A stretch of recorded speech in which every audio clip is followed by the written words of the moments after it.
নমস্কার বন্ধুরা, রিনাস কিচেনে আপনাদের সবাইকে স্বাগত। আজ আমি আপনাদের সঙ্গে শেয়ার করব পটলের অমলেট কারি।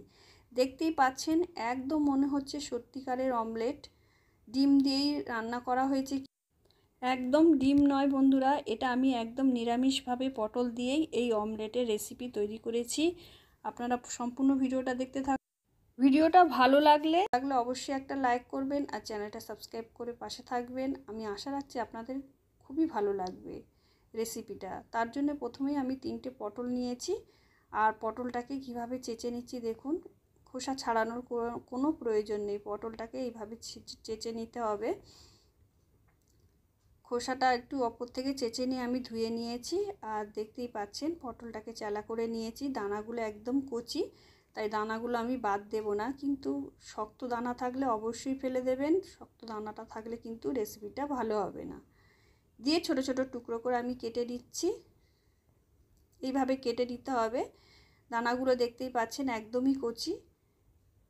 এবারে পটলগুলোকে আমি কেটে নিয়ে একটা আলু আমি নিয়ে নেব। মিডিয়াম সাইজের আলু আমি আগে থেকেই ছাড়িয়ে রেখেছিলাম ধুয়ে, সেটাকেও ছোট ছোট টুকরো করে কেটে নিচ্ছি। এবার একটা মিক্সিং জারের মধ্যে আলুর টুকরোগুলো দিয়ে দেবো আর পটলের টুকরোগুলো দিয়ে দেবো। একই সঙ্গে দিয়ে দেবো 2টো কাঁচা লঙ্কা। ঝালটা আপনাদের স্বাদ অনুসারে দেবেন। আর হাফ চামচ গোটা জিরে দিয়ে ভালো করে একটা মিহি পেস্ট রেডি করে নেব। জল কিন্তু আমি ব্যবহার করব না। দেখুন পেস্টটা আমার রেডি হয়ে গেছে। এবার একটা পাত্রের মধ্যে ঢেলে নিচ্ছি পটলের পেস্টটাকে। এবারে এর মধ্যে কিছু গুঁড়ো মশলা যোগ করে দেব। অল্প পরিমাণে হলুদ গুঁড়ো, অল্প পরিমাণে জিরে গুঁড়ো, ধনে গুঁড়ো আর গরম মশলার গুঁড়ো আর স্বাদ অনুসারে লবণ আর হাফ চামচ চিনি। যেহেতু নিরামিষ রেসিপি চিনিটা অবশ্যই দেবেন, চিনিটা দিলে খেতে ভালো লাগবে। আর যারা চিনি পছন্দ করেন না তারা দেবেন না। এইভাবে ভালো করে মিশিয়ে নিতে হবে। সমস্ত উপকরণগুলো ভালো করে মিশিয়ে নিয়ে আমি এর মধ্যে দিয়ে দিচ্ছি 2 টেবিল চামচ বেসন। বেসনটা দিয়ে আবারও আমি ভালো করে মিশিয়ে নেব। খুব ভালো করে মিশিয়ে নিতে হবে। রেসিপিটা খেতে কিন্তু অসাধারণ হয় বন্ধুরা। যে কোনো নিরামিষের দিন আপনারা বানিয়ে ফেলতে পারেন। আর ভিডিওটা ভালো লাগলে অবশ্যই একটা লাইক করবেন আর চ্যানেলটা সাবস্ক্রাইব করে পাশে থাকবেন। দেখুন ওভেনে কড়াই বসিয়ে দিয়ে দিলাম 2 টেবিল চামচ সর্ষের তেল দিয়ে এবারে এই পেস্টটাকে আমি ছড়িয়ে দেবো। দেখুন এইভাবে দিয়ে আস্তে আস্তে পুরো কড়াইয়ের মধ্যে পাতলা করে ছড়িয়ে দেব, যাতে পেস্টটা ভালো মতন ভাজা ভাজা হয়ে যায়, কাঁচা ভাব না থাকে। তাতে কিন্তু খেতে ভালো লাগবে রেসিপিটা। এইভাবে ছড়িয়ে দিচ্ছি যাতে পাতলা হয়ে যায়। পাতলা হয়ে গেলে পুরো পুরটাই ভালো মতন ভাজা ভাজা হয়ে যাবে। এইভাবে ভালো করে ভেজে নিতে হবে। দেখতেই পাচ্ছেন ওপরেরটা কিন্তু শুকনো শুকনো হয়ে এলে আমি খুন্তি দিয়ে একটু কেটে দিচ্ছি, যাতে এটা উল্টাতে আমার সুবিধা হয়। দেখুন এইভাবে আস্তে আস্তে কেটে দিচ্ছি, দিয়ে এইভাবে আস্তে আস্তে আমি উল্টিয়ে দেব। খুব বেশি কিন্তু ঝুরঝুরে করা যাবে না, শক্ত করা যাবে না, নরম নরম থাকবে, তবেই কিন্তু রেসিপিটা খেতে ভালো লাগবে। আর উপরের ভাগটা এখনও নরম রয়েছে, তাই অল্প পরিমাণে বেসন আমি ছড়িয়ে ছড়িয়ে দিচ্ছি, যাতে তাড়াতাড়ি নরম ভাবটা শুকিয়ে যায়। এবার আস্তে আস্তে উল্টিয়ে দিচ্ছি। দেখুন এইভাবে উল্টিয়ে পাল্টিয়ে আমি একটা পুর রেডি করে নেব, যাতে এর মধ্যে কাঁচা ভাব না থাকে। এইভাবে কিছুক্ষণ নাড়াচাড়া করে গ্যাসের ফ্লেমটা অফ করে দেবো, যাতে এটা শুকনো শুকনো হয়ে যায়। খুব বেশি শুকনো হবে না, নরম নরমও থাকে, নরম ভাবটা অবশ্যই রাখতে হবে। এবার একটা পাত্র নিয়ে নিয়েছি আর তার মধ্যে দিয়ে দিলাম জল খানিকটা, দিয়ে 2টো পাঁপড় নিয়ে নিয়েছি। পাঁপড় দুটো কিন্তু ভালো দেখে নেবেন, ফাটা পাঁপড় হলে কিন্তু রেসিপিটা ভালো হবে না। দেখে নেবেন ভালো, যেটা ফাটা পাঁপড় নয় সেই পাঁপড়ই ব্যবহার করবেন। দিয়ে এইভাবে জলে একটু ভিজিয়ে নিয়ে এপিঠ ওপিঠ ভিজিয়ে নিয়ে আমি জলটাকে ছেঁকে তুলে নিচ্ছি পাঁপড় দুটোকে। এইভাবে তুলে নিয়ে দেখুন পাঁপড়ের মধ্যে যে পুরটা আমি রেডি করেছিলাম সেটা কিন্তু আস্তে আস্তে এক ধারে দিয়ে দিচ্ছি। পটলের পুরটা দিয়ে এইভাবে আমি ফোল্ড করে দেবো। দেখুন একটা অমলেট আমার রেডি হয়ে গেল। দেখুন কত সুন্দর হয়েছে, পুরো মনে হচ্ছে যেন ডিমের অমলেট।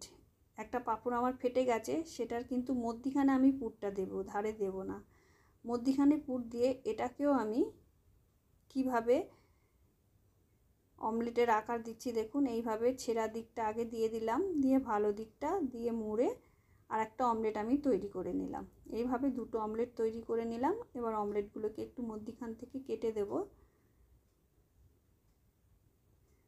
4 টুকরো অমলেট আমার কিন্তু হয়ে যাবে। এই দুটো অমলেটকে কেটে দিলে 4 টুকরো হয়ে যাবে। এইভাবে সুন্দর করে অমলেটগুলোকে রেডি করে নিতে হবে। কাজটা কিন্তু খুবই সাবধানে করতে হবে যাতে পাঁপড়গুলো ফেটে না যায়। এবারে ওভেনে কড়াই বসিয়ে আবারও দিয়ে দিলাম 2 টেবিল চামচ সর্ষের তেল, দিয়ে তেলটাকে একটু ছড়িয়ে দিচ্ছি। এবারে পাঁপড়গুলোকে আমি ভেজে নেব। প্রথমে 2 টুকরো দিলাম, খুব বেশিক্ষণ কিন্তু ভাজা যাবে না, তাহলে লাল লাল হয়ে যাবে। হালকা হালকা করে এপিট ওপিট আমি একটু ভেজে নেব। এইভাবে কাঁচা ভাবটা যাতে না থাকে সেইভাবে ভেজে নিতে হবে। রেসিপিটা খেতে কিন্তু দারুণ হয় বন্ধুরা। একঘেয়ে রেসিপি কিন্তু খেতে ভালো লাগে না নিরামিষের দিনে। এরকম একটু নতুন একটু আলাদা ধরনের রেসিপি হলে খেতে কিন্তু বেশ ভালোই লাগে। নিরামিষের দিনটা বেশ মজার হয়ে যায়। আবারও আমি 2 টুকরো পাঁপড়ের অমলেট, পটলের অমলেট দিয়ে আবারও এইভাবে ভেজে নিলাম। হালকা করে ভেজে নিয়ে এই দুটোকেও আমি উঠিয়ে নিলাম কড়াই থেকে। দিয়ে আবারও কড়াইয়ের মধ্যে 2 টেবিল চামচ সর্ষের তেল দিয়ে দিলাম।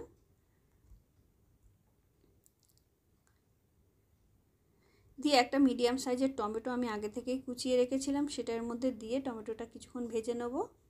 এইভাবে কিছুক্ষণ ভেজে নিতে হবে। দিয়ে দিলাম হাফ ইঞ্চি সাইজের আদা বাটা, দিয়ে আবারও আমি কিছুক্ষণ বেশ ভেজে নেব আদার সঙ্গে টমেটো আর আদা কিছুক্ষণ ভেজে নিয়ে দিয়ে দিলাম স্বাদ অনুসারে লবণ। লবণটা দিয়ে আবার আমি কিছুক্ষণ ভেজে নেব। এইভাবে লবণ দিয়ে ভেজে নিলে টমেটোটা কিন্তু ঘাটা ঘাটা হয়ে যাবে। আপনারা চাইলে টমেটোর পেস্টও ব্যবহার করতে পারেন। এবারে কিছু গুঁড়ো মশলা যোগ করে দিচ্ছি। হাফ চামচ হলুদ গুঁড়ো, হাফ চামচ জিরে গুঁড়ো, হাফ চামচ ধনে গুঁড়ো, হাফ চামচ ঝাল লঙ্কার গুঁড়ো। হলুদ আর লঙ্কার গুঁড়োটা দিয়ে আমি অল্প পরিমাণে জল দিয়ে মিক্সির জার ধোয়া জলটা দিয়ে একটু নাড়াচাড়া করে নিচ্ছি যাতে গুঁড়ো মশলাগুলো পুড়ে না যায়। নাড়াচাড়া করে নিয়ে বাকি মশলাগুলো আমি দিয়ে দিলাম, দিয়ে আবারও নাড়াচাড়া করে নিচ্ছি। এইভাবে কষিয়ে কষিয়ে রান্না করলে যে কোনো তরকারির স্বাদ কিন্তু খুবই ভালো আসে। এবারে দিয়ে দিলাম 1 চামচ কাশ্মীরি লঙ্কার গুঁড়ো, দিয়ে আবারও আমি নাড়াচাড়া করে নিচ্ছি। দেখুন এইভাবে নাড়াচাড়া করে নিতে হবে। আপনারা যদি মনে করেন এর মধ্যে টক দই একটু ব্যবহার করতে পারেন, আর কাজু বাটাও দিতে পারেন, পোস্ত বাটাও দিতে পারেন, তাতেও কিন্তু খেতে বেশ ভালো লাগবে। আর দিয়ে দিলাম অল্প পরিমাণে চিনিটা দিয়ে আবার আমি নাড়াচাড়া করে দিলাম। খেতে কিন্তু অসাধারণ হয় বন্ধুরা রেসিপিটা। আপনারা অবশ্যই বাড়িতে একবার ট্রাই করবেন। যে কোনো নিরামিষের দিনে আপনারা বানিয়ে ফেলতে পারেন। এবারে প্রয়োজন মতন জল আমি যোগ করে দিলাম, দিয়ে আবারও নাড়াচাড়া করে নিচ্ছি। দেখুন গ্রেভিটা আমার ফুটতে শুরু করেছে। এভাবে কিছুক্ষণ আমি ফুটিয়ে নেব। প্রথমে হাই ফ্লেমে যখন এরম ফুটে উঠবে লো ফ্লেমে দিয়ে কিছুক্ষণ ফুটিয়ে নিয়ে হাফ চামচ ঘি আমি যোগ করে দিলাম, দিয়ে আবারও নাড়াচাড়া করে নিচ্ছি। গ্রেভিটা এইভাবে আমি আগে কিছুক্ষণ ফুটিয়ে নেব। কিছুক্ষণ ফুটিয়ে নিয়ে এবারে যে অমলেটগুলো আমি রেডি করেছিলাম সেগুলো একে একে এর মধ্যে দিয়ে দেবো, গ্রেভির মধ্যে দিয়ে দেবো। দিয়ে হালকা করে নাড়াচাড়া করব। খুব বেশি নাড়াচাড়া কিন্তু করা যাবে না, আর বেশিক্ষণ ফোটানোও যাবে না। একটুখানি ফুটিয়ে নিয়ে গ্যাসের ফ্লেমটা আমি অফ করে দেবো, দিয়ে ওপর থেকে অল্প পরিমাণে গরম মশলা ছড়িয়ে দেবো, দিয়ে হালকা করে একটু নেড়ে দেবো গরম মশলাটা। রেসিপিটা আমার রেডি হয়ে গেছে বন্ধুরা। ভালো লাগলে অবশ্যই একটা লাইক করবেন আর চ্যানেলটা সাবস্ক্রাইব করে পাশে থাকবেন। আর এইভাবে